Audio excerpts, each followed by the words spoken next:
இன்றைக்கி ஒரு ஹெல்த்தியான டிஃபன் பார்க்கலாம். பாசிப்பருப்பு பன் தோசை. அதுக்கு ஒரு பவுலில் 1 டம்ளர் பாசிப்பருப்பை ஊற வச்சுருக்கேன். ஒரு 2 டேபிள் ஸ்பூன் அவல் இது தனியாக ஊற வச்சுக்கலாம். இது கொஞ்சம் சாஃப்ட்னஸ் கொடுக்கும். இப்போது பருப்பு 2 மணி நேரம் ஊறணும். இந்த மிக்ஸி ஜாரில் சேர்த்துக்கலாம். ஊற வச்ச அவலும் இங்கே சேர்த்துக்கலாம். ரெண்டும் சேர்த்து கொஞ்சமாக தண்ணி விட்டு ஃபைன் பேஸ்ட்டாக அரைச்சிக்கலாம். இப்போ அதுக்கு ஒரு தாளிப்பு கொடுத்துடலாம். கொஞ்சமாக எண்ணெய், கடுகு, உளுத்தம்பருப்பு, கடலைப்பருப்பு இதை தாளித்து அந்த மாவில் சேர்த்துக்கணும். இப்போது உங்கள்கிட்ட என்ன காய்கறி இருக்கோ அதெல்லாம் சேர்த்துக்கலாம். நான் கேரட், குடமிளகா, வெங்காயம், தக்காளி, பச்சை மிளகா, இஞ்சி, கொத்தமல்லி, கருவேப்பிலை எல்லாமே சேர்த்துருக்கேன்.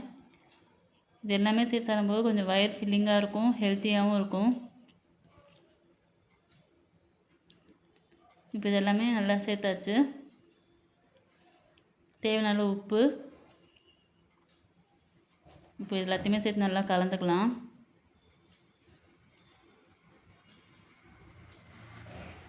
இப்போ மாவெல்லாம் நல்லா கலந்தாச்சு. இந்த மாதிரி கன்சிஸ்டன்சியாக இருக்கணும். ரொம்ப லூஸாக இருக்கக்கூடாது, ரொம்ப கெட்டியமாகவும் இருக்கக்கூடாது.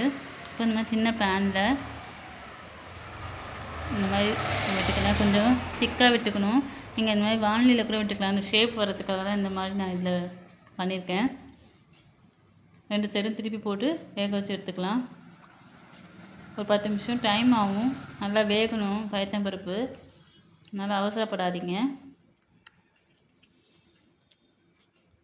இப்போ 2 பக்கமும் திருப்பி போட்டு நல்லா வெந்துருச்சு, எடுத்துடலாம். அவ்வளோதான், ஹெல்த்தியான பயத்தம்பருப்பு பன் தோசை ரெடி.